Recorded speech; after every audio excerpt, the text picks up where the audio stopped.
From London Grapple, here with Will, and I'm going to show a snap down to high wrist guillotine. Okay, we also call this a paperclip. So, okay, we're in a seated position. Okay, I have Will in front of us.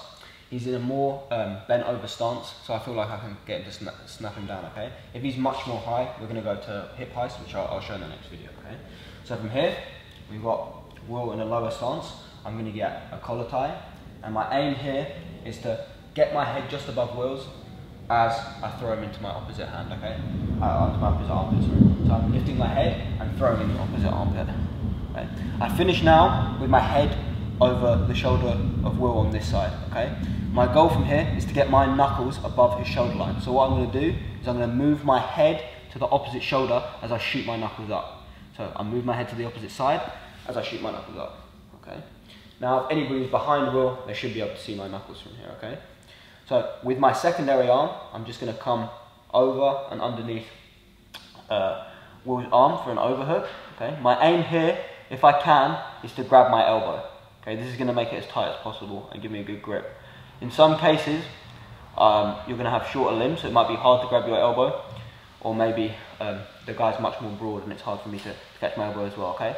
In this scenario, I'm just going to bring my same hand towards my sternum, like so, just so he can't hand fight against my hands, alright? It should be very difficult for him to fight my actual choking hand here as well, because my knuckles are way past anywhere he can reach. If he tries to reach my wrist here, it's impossible, okay? Now from here, all I'm going to do is I'm going to start sitting to the side his head is on, okay? So I'm going to start leaning to the side his head is on, okay? Because what I don't want to happen here is him to start jumping over to the other side, like he's just showing now, okay? So I'm going to lean to the side his head is on, and my aim here is just to throw my outside leg over his back. So I lean to this side, I throw my leg to the outside, and I should get quite a nice easy tap, alright? The reason why I'm going for this also in this position is if I go for a high elbow while I'm seated, it should be very easy for Will to bring his hand over and start passing like before. Okay, this is why I'm just doing it in one hand.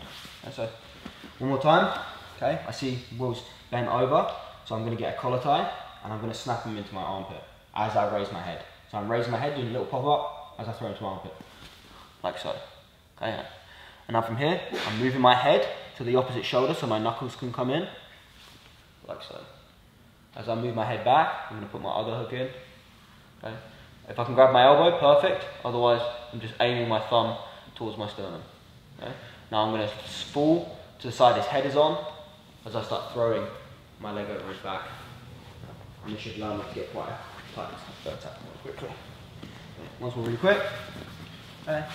I'm cross snapping, bring my head up, okay, move my head to the opposite side so my knuckles can come in, okay, as I come back, put my overhook in, if I can grab my elbow, perfect, otherwise, thumb to sternum, I'm leaning to the side his head is on, as I throw my outside leg over, and you should get a really tight tap. This is why I call it a paperclip choke, because it looks like a paperclip, okay.